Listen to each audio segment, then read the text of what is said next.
నమస్తే, నేను మీ సౌజ్య. ఈ రోజు మనతో పాటు సీనియర్ మూవీ క్రిటిక్ భరద్వాజ గారు ఉన్నారు. వారితో మాట్లాడదాం. నమస్తే సార్. నమస్తే.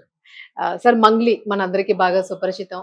యాంకర్ గా, అలాగే ప్రేక్షకులందరికీ కూడాను యాంకర్ గా, అలాగే సింగర్ గాను.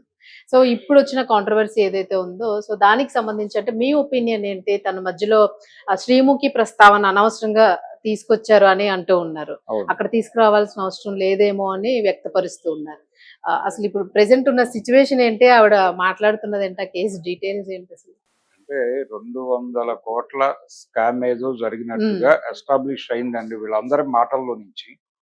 అంటే వాస్తవాలు ఏమిటి అనేది ఎవరికి తెలియదు. వాళ్ళు ఉభయులు అంటే సుబ్బారావు అనేటువంటి న్యాయవాది, అలాగే మంగ్లీ, వీళ్ళిద్దరూ మీడియా ముందుకు వచ్చారు. వచ్చిన సందర్భంగా ఇద్దరే ఆర్గ్యుమెంటుల్లో నుంచి వీళ్ళు ఒక మ్యూచువల్ ఫండ్ లాంటి దుకాణం ఏదో ప్రారంభించారు. మ్యూచువల్ ఫండ్స్ అంటే జనరల్ గా మీరు ఇన్వెస్ట్మెంట్ పెడతారు, అక్కడ పెడితే ఆ డబ్బులు తీసుకెళ్లి వాళ్ళు ఇతర వ్యాపారాల్లో పెడతారు. పెట్టి అక్కడ వచ్చినటువంటి లాభాలు మీకు పంచుతారు డివిడెండ్ రూపంలో. ఈ డివిడెండ్లు తీసుకోవడం కోసం మనం ఇన్వెస్ట్మెంట్ పెడతాం అక్కడ. ఇది జరిగే ప్రక్రియ. ఇలాంటి ఫండ్ ఏదో ఏర్పాటు చేశారు వీళ్ళు. కోకాపేట ప్రాంతంలో మేము విపరీతంగా వ్యాపారాలు చేసి మీరు పెట్టిన డబ్బుల్లో నుంచి లాభాలు పుట్టించి మీకు వాటాలు ఇస్తామని చెప్పి జనాల దగ్గర నుంచి కలెక్ట్ చేశారు అనేది అర్థమైంది. ఎంతమంది దగ్గర నుంచి కలెక్ట్ చేశారు అనేది ఎవరికి క్లియర్ గా తెలియదు. 200 కోట్ల వరకు కలెక్ట్ చేశారు అనే మాట మాత్రం సర్క్యులేషన్ లో ఉంది. కాబట్టి ఇది పెద్ద అమౌంట్ బిగ్ స్కామ్ కిందకే వస్తుంది. ఇందులో భాగంగా వేణుగుడుగులు గారు మీడియాతో మాట్లాడాడు. ఆయన పేరు కూడా దొర్లింది దీంట్లో. అయితే ఆయన క్లియర్ గా చెప్పేశాడు, తను నా మొదటి సినిమాలో కూడా పాటలు పాడారు. ఆ సందర్భంగా తను తెలుసు, నాకు ఏదో టెక్నికల్ లీగల్ ఇష్యూలో ఇరుక్కుని ఉన్నాను, ఏదైనా ఒక లీగల్ సపోర్ట్ ఇవ్వమని అడిగినప్పుడు ఆయన పూజారి నాగేశ్వరరావు గారిని సజెస్ట్ చేసినట్టుగా ఆయన చెప్పాడు. అంతవరకే నాకు మిగిలిన గొడవతో సంబంధం లేదని చెబుతూనే ఆయన ఇలా బాధితులు ఉన్నారు, దీనిలో వాళ్ళకి న్యాయం జరగాల్సిన అవసరం ఉంది అనే మాట వాడాడు. వాడిన సందర్భంగా మనకు అర్థమవుతుంది ఏంటంటే బాధితులు ఉన్న మాట వాస్తవమే, అందరికీ తెలుసు. ఇది ఇప్పుడు మొదలైన గొడవ కాదు, ప్రపంచం దృష్టికి ఇప్పుడు వచ్చింది. కానీ ఇది చాలా కాలంగా నలుగుతున్నటువంటి గొడవే. ఈ నలుగుతున్న గొడవ ఇప్పుడు రోడ్డు మీదకి వచ్చింది. పోలీస్ స్టేషన్లకు వెళ్ళి ఇద్దరు కంప్లైంట్లు పెట్టుకున్నారు. ఈ కంప్లైంట్ల ఆధారంగా ఇప్పుడు ప్రభుత్వం రంగంలోకి దిగి, అంటే ఈడీ కూడా, ఎన్ఫోర్స్మెంట్ డైరెక్టరేట్ కూడా ఎందుకు దిగాలంటే ఇక్కడ మనీ లాండరింగ్ జరిగింది. వాళ్ళు ఒక గదిలో ఏవో కట్టలు డబ్బులు లెక్కిస్తున్నట్టుగా ఒక వీడియో బయటకు వచ్చింది. ఆ వీడియోలో ఆ డబ్బులు లెక్క పెడుతున్న వ్యక్తి మంగ్లీ తమ్ముడు అని ప్రచారం జరిగింది. కానీ ఆవిడ తన తమ్ముడి ముఖాన్ని మీడియాకి పరిచయం చేసి ఆ వీడియోలో ఉన్నతను ఇతను కాదు కదా అని చెప్పారు ఆవిడ. సరే, మిగిలిన వాళ్ళు కూడా కాదు అన్నారు, అయిపోయింది ఆ గొడవ. కానీ ఆ వీడియో ఎవరిది, ఎక్కడ డబ్బులు లెక్క పెడుతున్నారు అనేది ఒక గొడవ అయితే, అది ఆవిడకి చెందినటువంటి 20 కోట్ల విల్లా అని మాట్లాడారు. అసలు నాకు 2 కోట్ల ఇల్లు కూడా లేదు అంది ఆవిడ. ఇందులో నిజాలు ఏమిటి అనేది నిర్ధారించాల్సిన అవసరం ఉంది. వీళ్ళని బయట ఉంచి విచారణ జరుపుతారా? ఇప్పుడు ఎఫ్ఐఆర్ ఆల్రెడీ ఫైల్ అయి ఉంది. ఈ ఎఫ్ఐఆర్ అనేది ఛార్జ్ షీట్ గా మారాలి. ఛార్జ్ షీట్ పెట్టడానికి 3 నెలల టైం ఉంటుంది. ఈ 3 నెలల లోపు వీళ్ళు సాక్ష్యాలను తారుమారు చేసే అవకాశం ఉందా అనేది పరిశీలించి వీళ్ళని తీసుకెళ్లి లోపల పెట్టాలి కస్టడీలో పెట్టి ఛార్జ్ షీట్ పెట్టిన తర్వాత మాత్రమే వీళ్ళకి బెయిల్ ఇవ్వాలా వద్దా అనేది డెసిషన్ తీసుకోవాలి. ఇది బిగ్ ఫైనాన్షియల్ క్రైమ్ కిందే చూడాలి. అంటే దీనిలో వీళ్ళ ఇమేజ్ వాడారు అనేది చెప్తున్నారు. అంటే సమాజంలో గుర్తింపు పొందిన వ్యక్తుల ముఖాలు చూపించి జనాలు డెఫినెట్ గా వీళ్ళు బాగానే సంపాదిస్తున్నారు కదా, ఒకవేళ అక్కడ డబ్బులు రాకపోయినా వీళ్ళు ఇచ్చేస్తారు అనేటువంటి ఒక కాన్ఫిడెన్స్ తో డబ్బులు పెట్టుంటారేమో అని డౌట్. జనరల్ గా చాలా ఫైనాన్షియల్ కంపెనీలు, చిట్ ఫండ్ కంపెనీలు, రియల్ ఎస్టేట్ కంపెనీలకి బిగ్ సెలబ్రిటీస్ వచ్చి ఎండార్స్ చేస్తారు. అంటే వాళ్ళ ఓపెనింగ్ కి కూడా చాలా మంది సినిమా తారాలని వాళ్ళని పిలుస్తారు వాంటెడ్ గానే. పిలిచినప్పుడు వాళ్ళ అభిమానులు లేకపోతే వాళ్ళ మీద కొంత కాన్ఫిడెన్స్ ఉన్నవాళ్ళు ఇందులో డబ్బులు పెడతారు. అందుకోసమే పిలుస్తారు వాళ్ళని, లేకపోతే వీళ్ళే రిబ్బన్లు కట్ చేసుకుంటారు కదా. ఇలా ఎందుకు పిలుస్తారంటే ప్రోగ్రామ్ ఉంటుంది, వాళ్ళని చూపించడం ద్వారా కొంత క్రేజ్ క్రియేట్ చేస్తారు దాన్ని. అలా మంగ్లీతో ఎండార్స్ చేయించారా దీనికి? ఆవిడ కేవలం ఎండార్స్ చేయటం వరకే బాధ్యత, లేకపోతే ప్రోగ్రాంలో ఆవిడ ఉన్నారా, డిజైనింగ్ లో ఆవిడ ఉన్నారా అనేది ఇప్పుడు తేల్చాల్సిన సందర్భం. ఉమ్, ఆవిడైతే నాకు ఏ సంబంధం లేదని చెప్తున్నారు, కానీ అవును.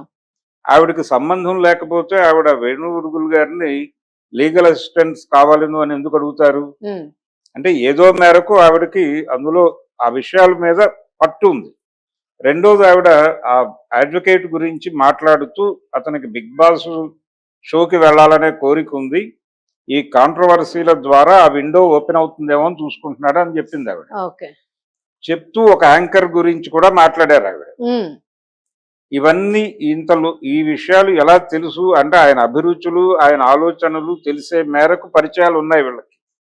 ఆ పరిచయాలు ఎస్టాబ్లిష్ అయింది ఎక్కడ అనేది లోతుల్లోకి వెళ్తే ఆవిడకి ఏదో మేరకు ఈ వ్యాపారంతో ఉమ్, సన్నిహిత సంబంధాలు ఉన్నాయనేది అర్థమవుతుంది.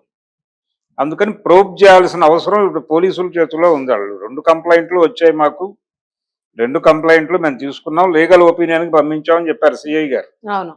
లీగల్ ఒపీనియన్కి పంపించడం కంటే ముందు వీళ్ళు ఇప్పుడు ఇమ్మీడియట్ గా రోడ్డు మీదకి వచ్చింది కాబట్టి సాక్ష్యాధారాలు తారుమారు చేయడానికి ఛాన్స్ ఉందా లేదా ఉమ్, అనేది ముందు పట్టించుకుని అలా లోపల పెట్టాల్సినటువంటి అవసరం ఉంది. నిజంగానే 200 కోట్ల స్కామ్ జరిగిందా అనేది ఒకటి తేలాలి. అవును. తర్వాత ఈ డబ్బులు ఏ పేరుతో తీసుకున్నారు అని, ఉమ్, జనాలకి ఏం గ్యారంటీ, ఆన్ పేపర్ ఏం గ్యారంటీ ఇచ్చారు? మంగ్లీ ఉంది కాబట్టి డబ్బులు ఇస్తే ఇచ్చుండొచ్చు వాళ్ళు, అవును. కానీ వాళ్ళకి ఏదో రిసిప్ట్ ఇచ్చి ఉండాలి కదా. అప్పిచ్చినా ఒక ప్రోనోట్ అయినా ఇవ్వాలి కదా రిసిప్ట్ గా. అవును. అలాంటివి ఏవైనా ఇచ్చారా? దీనికి ఏదైనా ఫరం పేరు ఉందా? ఒకవేళ ఉంటే అది డబ్బులు తీసుకోవడానికి దానికి ఎలిజిబిలిటీ ఉండాలి. ఉమ్, అంటే chit fund act, mutual fund యాక్ట్లు ఉన్నాయి మనకి. అవును. ఆ యాక్టుల కింద ఎక్కడైనా ఇది ఎన్రోల్ అయిందా ఈ ఫరము? అక్కడ దాకా దీని మీద ప్రోబ్ జరగాల్సినటువంటి అవసరం అయితే ఉంది. అవును సార్. అలాగే అంటే ఇప్పుడు లాయర్ సుబ్బారావు గారికి సుబ్బు సంబంధించి అంటున్నారు వాళ్ళు. అవును. ఆల్కహాల్ టెస్ట్ చేశారు కదా సార్. సో అది అంటే అక్కడ చేస్తారా? ఎందుకు అదే స్పెషల్ గా చేయాల్సి వచ్చింది అని కంప్లైంట్ మేరకు అంటే చేశారు కదా. ఆయన ఒక ఆర్గ్యుమెంట్ చేశాడు అక్కడ. ఉమ్, ఆయన ముందు రోజు తాగింది అని తాలూకా ప్రభావం వలన వచ్చినటువంటి రీడింగ్ అని చెప్పాడు ఆయన.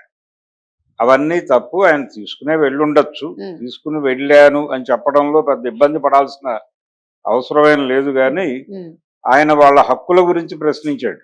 అవును. అంటే నేను డ్రైవింగ్ లో ఉండగా డ్రింక్ చేసి ఉంటే మీరు మాట్లాడండి, ఉమ్, నేను ఇప్పుడు డ్రైవింగ్ లో లేను కదా అన్నాడు ఆయన. కానీ పబ్లిక్ ఏరియాకి వచ్చారు మీరు, పబ్లిక్ ఆఫీస్కి వచ్చారు, వచ్చినప్పుడు ఈ టెస్ట్ చేయటం అనేది పరిపాటి అని అన్నాడు ఆయన ఉమ్, ఆఫీసర్. మేబీ అంటే అది వాస్తవమే, నిజంగానే పబ్లిక్ చేస్తారా అలా? ఏరియాలో ఉమ్, వచ్చినప్పుడు చేయొచ్చు. చేశారు. చేసినప్పుడు లీగల్ గా ఈయనకు తెలిసి ఉండాలి, అదే అదే. న్యాయవాది తెలిసి ఉండాలి. దాని గురించి అక్కడ గొడవ పడాల్సిన అవసరం లేదు. అవును. రెండోది, పోలీస్ స్టేషన్కి వెళ్ళేటప్పుడు డ్రింక్ తీసుకుని వెళ్ళటం కరెక్ట్ కూడా కాదు. ఎందుకంటే ఆయన ఆల్రెడీ ఒక యుద్ధంలో ఉన్నాను అనే విషయం ఆయనకు తెలుసు. ఉమ్, ఇలాంటివి అతని ఇంటిగ్రిటీ మీద జనాలకు డౌట్ క్రియేట్ అవుతుంది. అవును. కాబట్టి తన ఇంటిగ్రిటీకి ఇబ్బంది కలుగుతుందని తాను అనుకుని తాను పద్ధతిగా వెళ్లాల్సినటువంటి అవసరం ఉంది. అవును. దీన్ని అవతల వాళ్ళు అడ్వాంటేజ్ గా తీసేసుకుని మాట్లాడటం మొదలు పెట్టేశారు. ఉమ్, ఇది జరుగుతున్న గొడవ. అంటే ఒకటి నిజంగానే ఇప్పుడు ఆయన చెప్తోందేమో ఆయన దగ్గరకు వచ్చిన కంప్లైంట్లు 10 కోట్ల లోపే, కానీ జరిగిన స్కాము 200 కోట్లు అంటున్నారు. అది నిజమా కాదా అనేది మొదట నిర్ధారణ కావాలి. అవును. నిర్ధారణ కావాలి. ఎంతమంది ఇన్వాల్వ్ అయ్యారు? 4 లక్షలు 5 లక్షలు ఉమ్, చొప్పున లెక్కేసుకుంటే ఊళ్ళు జనాల్ని వీళ్ళు మూవ్ చేసి ఉంటారు. అవును. ఎలా మూవ్ చేశారు, ఏ కాగితాలు ఇచ్చి మూవ్ చేశారు, వాళ్ళకి ఇచ్చిన రిసిప్ట్లు ఏంటి, వాళ్ళు ఆ రిసిప్ట్లు లేకుండా డబ్బులు ఇచ్చి ఉంటే గనక వాళ్ళు ఎవరికి దీన్ని అడిగే హక్కు ఉండదు ఉండదు. లీగల్ గా. అవును. కోర్టుకు వెళితే నువ్వు డబ్బులు ఇచ్చావని ఏమిటి ప్రూఫ్ అని అడుగుతారు వాళ్ళు. అవును. దానికి సంబంధించి లేదంటే సుబ్బారావు గారి సమక్షంలో ఇచ్చాము, ఉమ్, లేకపోతే వెంకట్రావు గారి సమక్షంలో ఇచ్చామంటే కుదరదు. ఆ ఉమ్, వెంకట్రావు వచ్చి సాక్ష్యం చెప్పాలి. అవును. కనీసం నిజమే, నా ముందే 5 లక్షలు ఇచ్చాడు నేను చూశాను ఉమ్, అని అయినా చెప్పాలి. దీనికంటే కూడా రిటర్న్ గా ఏముంది నీ దగ్గర అని అడుగుతుంది కోర్టు. ఉమ్, ఆన్ రిటర్న్ వీళ్ళ దగ్గర ఏముందో ఆ ఎవిడెన్స్ ప్రొవైడ్ చేయాలి. ఉమ్, అటువంటిది ఏం ప్రొవైడ్ చేసినట్టుగా కనిపించలేదు. కనిపించదు. మంగ్లీ ఇచ్చిన కంప్లైంట్ సందర్భంగా కూడా ఆవిడ సజ్జన్నర్ గారి దగ్గరికి కూడా వెళ్ళారు. వెళ్ళి నా మీద అభండాలు వేస్తున్నారు, దీన్ని అవును. క్లియర్ చేయండి అని కంప్లైంట్ అడిగింది. ఇచ్చారు. ఇలా 100 కంప్లైంట్లు ఉన్నాయి పోలీసుల దగ్గర ఆల్రెడీ. అవును. ఆ ఉన్న కంప్లైంట్లు అన్నిటినీ ఒక దగ్గరికి తీసుకొచ్చి వీళ్ళందరినీ లోపల పెట్టి ఉమ్, టోటల్ గా విచారణ జరిపి దీని మీద పోలీసు శాఖ ఒక ప్రకటన చేయాల్సిన అవసరం అయితే ఉంది. ఉమ్, ఎందుకంటే దీనికి ఒక క్యూరియాసిటీ వచ్చింది. మంగ్లీ ఇన్వాల్వ్మెంట్ ఉండటం వలన వచ్చినటువంటి గొడవ. ఉమ్, కాబట్టి దీని మీద ఒక ఓపెన్ స్టేట్మెంట్ ఇవ్వాల్సిన అవసరం ఉంది. ఈ మధ్య కాలంలో అంటే ఆవిడ కూడా ఆవిడ ఒక మాట వాడారు. అవును. ఒక గిరిజన మహిళని ఇలా కార్నర్ చేస్తున్నారు అని. అంటే విక్టిమ్ కార్డు వాడుతోంది ఆవిడ అని ఇటు నుంచి మళ్ళీ రివర్స్ లో విమర్శలు మొదలైనాయి. అందుకని చాలా గందరగోళం ఉంది దీనిలో. అవును. ఒక గందరగోళం పక్క ఉంది. గిరిజన మహిళ అంటున్నారు, ఒక పక్క నేను సెలబ్రిటీ దీనిలో ఉన్నాను, నా ఇమేజ్ ని డ్యామేజ్ చేయడానికి అని అంటూ ఉన్నారు.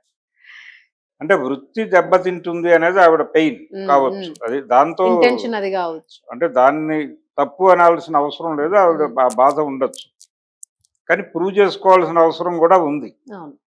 తను ఇన్నోసెంట్ అనే విషయం కోర్టు ద్వారా ప్రూవ్ కావాల్సిన అవసరం ఉంది. అవును.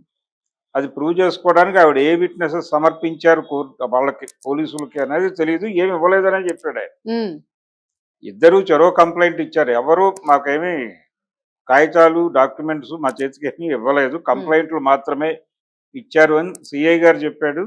సజ్జనార్ గారి దగ్గర వెళ్ళినప్పుడు కూడా ఆవిడ ఆ పేపర్ ఇచ్చారు అంతే. ఉమ్, అంతకు మించి ఆవిడ ఏదో డాక్యుమెంట్స్ ఇచ్చినటువంటి ఫోటోలు ఏమీ చూడలేదు నేను. అవును.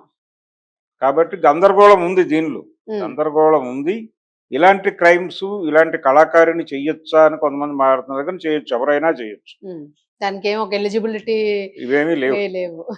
ఇవేమీ లేవు. అంటే ఫైనాన్షియల్ ప్రెజర్స్ ఉన్నాయి మనకి. ఉమ్, ఈ ప్రెజర్ లో ఏదో ఒకటి ఒక పని ఒక వ్యాపకం క్రియేట్ చేసుకుని ఉమ్, ఆ పనిలోకి దిగి డబ్బులు జనరేట్ చేయాలి అనే ప్రోగ్రామ్ లో చాలా మంది ఉన్నారు ఇప్పుడు. ఉమ్, అందులో భాగమే ఇది. అంటే క్రౌడ్ ఫండింగ్ ఇలాంటి పేర్లు చాలా సర్క్యులేషన్ లో ఉన్నాయి కదా. అవును. అలా క్రౌడ్ ఫండింగ్ చేశారని అనుకోవాలి. క్రౌడో ఏదో ఒకటి. క్లౌడ్ అంటే గాల్లో నుంచి డబ్బులు పుట్టించడం, క్రౌడ్ అంటే మూకలోంచి డబ్బులు పుట్టించడం. ఈ రెండు పనులు జరుగుతున్నాయి. అవును.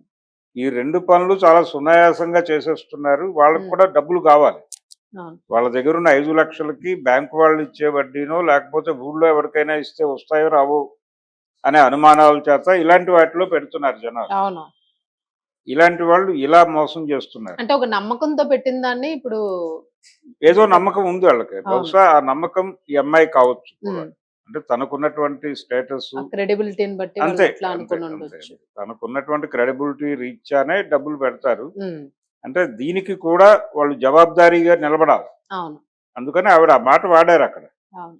అంటే బాధితులకు న్యాయం జరగాలి అనే మాట ఆవిడ కూడా మాట్లాడారు. ఉమ్, ఉమ్, ఆవిడ బాధితులకు న్యాయం జరగాలన్నది అతను కూడా అన్నాడు ఆ మాట, సుబ్బారావు కూడా. ఉమ్, బాధితులకు న్యాయం జరగాలి అని వారు కూడా అన్నారు. వీరు అన్నారు, వారు అన్నారు. కానీ ఉమ్. నిజంగా బాధితులకు న్యాయం చేయాల్సింది వీళ్ళిద్దరే. ఎవరు బాధించారు అనేది అక్కడ ఎవరు బాధించారు అనే దానికి సంబంధించి వివరాలు లేవు. ఆయన ఈవిడ మీద కంప్లైంట్ చేస్తున్నాడు, ఈవిడ ఆయన మీద కంప్లైంట్ చేస్తున్నారు. కాబట్టి అంటే సుబ్బారావు గారు చెప్తోంది ఏంటంటే, నా దగ్గరికి కొంతమంది బాధితులు వచ్చారు, ఆ బాధితుల తరఫున నేను ఫైట్ చేస్తున్నాను ఉమ్, తప్ప నేరుగా వ్యవహారంతో తనకు సంబంధం ఉన్నట్టుగా ఆయన చెప్పట్లేదు. రెండోది, సుబ్బారావు గారికి వీళ్ళందరితోనూ పరిచయాలు ఉన్నాయి, పూర్వ పరిచయాలు. ఓకే. వీళ్ళందరూ క్లోజ్డ్ సర్క్యూటే, వీళ్ళందరూ స్నేహితులే. ఉమ్, ఉమ్.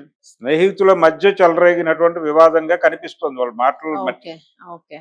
అందుకని అసలు టోటల్ గా ఈ వ్యవహారాలన్నిటి మీద ఒక సమగ్రమైన దర్యాప్తు జరిపి పోలీసు వారు ఒక ప్రకటన చేయాల్సిన అవసరం అయితే ఉంది. ఉంది. అవును. ఈ మధ్య చూస్తున్నాం మనం చాలా బ్రాండ్స్ కి ఎండార్స్ చేసినటువంటి సెలబ్రిటీలకి నోటీసులు సర్వ్ అయిన వ్యవహారం చూసాం. అవును. అలాగే ఇది కూడా పెద్ద క్రైమే. అవును. ఇది 100 పెద్ద కోట్లు క్రైమే. అంటే తమాషా కాదు. 100 దాటి 200 కోట్లు, 180 నుంచి 200. 200 కోట్ల వరకు అంటున్నారు. అవును. అవును. క్రైమ్ రూపాయి అయినా క్రైమే కదా సార్, తందు కాంది. అయితే దీనిలో నైతిక కోణము అలా వెళ్ళను కానీ నేను, అవును. అవును. నైతికత ఉందా లేదా ఈ వ్యవహారాలు పక్కన పెడితే నీడ్ ఉంది ప్రపంచానికి. ఇలాంటి మాయలు చాలా జరుగుతున్నాయి. దీని మీద ఎట్లా రియాక్ట్ కావాలి అనేది కూడా సమాజం నిర్ణయించుకోవాలి. కానీ చట్టం ఏం చెప్పాలో అది చెప్పాల్సిన అవసరం అయితే ఉంది. కోర్టు వెళ్తారా లేకపోతే ఇంకోటి ఏం చేస్తారు? అవును. కోర్టుకు వెళ్ళినా పోలీసుల దగ్గరకే వస్తుంది ఆ గొడవ. ఎలాగో ఎఫ్ఐఆర్ నమోదు చేశామని చెప్తున్నారు కాబట్టి అవును. ఛార్జ్ షీట్ లోపు అంటే 90 రోజులు టైం ఉంటుంది. ఈ 90 రోజులు వీళ్ళని బయట వదిలిపెట్టడం కన్నా లోపల పెట్టి విచారణ జరపడం బెటర్ అనేది నా ఉద్దేశం. అవును సార్. ఇప్పుడు దీని మీద ఎవరైనా లాస్ట్ క్వశ్చన్ సార్, ఫైనల్ గా మనకి సినిమా ఇండస్ట్రీ వాళ్ళు ఎవరైనాను స్పందించారా? అవకాశం ఉంది అనుకోవచ్చు. లేదు లేదు, సినిమా ఇండస్ట్రీ నుంచి ఎవరు స్పందించలేదు. అంటే ఇందులో సినిమా ఇండస్ట్రీ వాళ్ళ పేర్లు, ఇద్దరు పేర్లు దొరికినాయి. ఒకటి మ్యూజిక్ డైరెక్టర్ సురేష్ బొబ్బిలి పేరు దొరికింది, అలాగే వేణు ఉడుగుల్ గారి పేరు కూడా దొరికింది. దానికి సంబంధించి ఆయన తను చెప్పాల్సింది ఏదో Clarity చెప్పేశాడు ఇచ్చాడు. మీడియా ముందుకు వచ్చి. సో అది అయిపోయింది. సురేష్ బొబ్బిలి ఇంకా బయటకు రాలేదు. అంటే వీళ్ళిద్దరూ కూడా జస్ట్ అమ్మాయి సింగర్ గా ఉన్నటువంటి పరిచయంలో నుంచి హెల్ప్ చేద్దాము అన్న టోన్ లో చేసినట్టుగానే కనిపిస్తుంది. అది కూడా ఆయన అడ్వకేట్ ని సజెస్ట్ చేయడం వరకే చేశారు వీళ్ళు. Yeah. అక్కడి నుంచి ఆ ఆఫీస్ తో తను వెళ్ళి అక్కడ తన కేసు అక్కడ అప్పచెప్పడం నుంచి ఆఫీస్ నుంచే వచ్చారు. నేను ఆవిడతో వచ్చిన అడ్వకేట్ కూడా వాళ్ళ ఆఫీస్ నుంచి, ఓకే పూజారి నాగేశ్వరరావు గారి ఆఫీస్ నుంచి వచ్చిన అడ్వకేట్ కనిపించాడు అక్కడ. ఓకే. కాబట్టి ఇప్పటికీ వాళ్ళే లీగల్ కౌన్సిల్ గా ఉన్నారు ఆవిడ. అందుకని విషయం క్లియర్ గానే ఉంది. ఏం జరిగింది అనేది పోలీసు వారు చెప్పాలి. మనం అంతే. ఇద్దరు వెర్షన్స్ విన్నాం. అవును ఇద్దరి వెర్షన్స్ నుంచి మనకి అనేక లీడ్స్ దొరుకుతున్నాయి. అవును. పోలీసు వారికి ఏం దొరికాయో చెప్పాలి. చెబితే పూర్తి క్లారిటీ వస్తుంది. Thank you sir. Thank you.